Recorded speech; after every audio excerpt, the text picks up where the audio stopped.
نوری محفل پہ بسم اللہ الرحمن الرحیم۔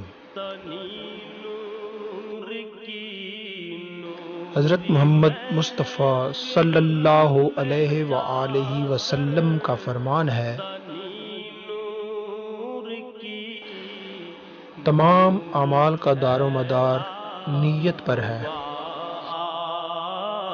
اور ہر عمل کا نتیجہ ہر انسان کو اس کی نیت کے مطابق ہی ملے گا۔